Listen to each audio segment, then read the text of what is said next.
Hey, get the fuck out of here.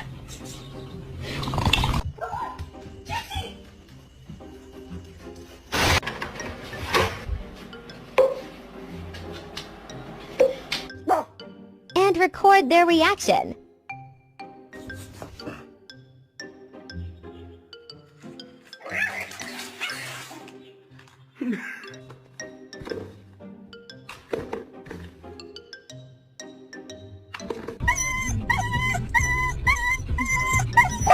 Oh god!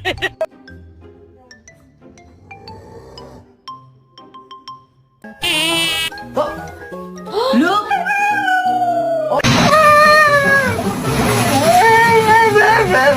I know.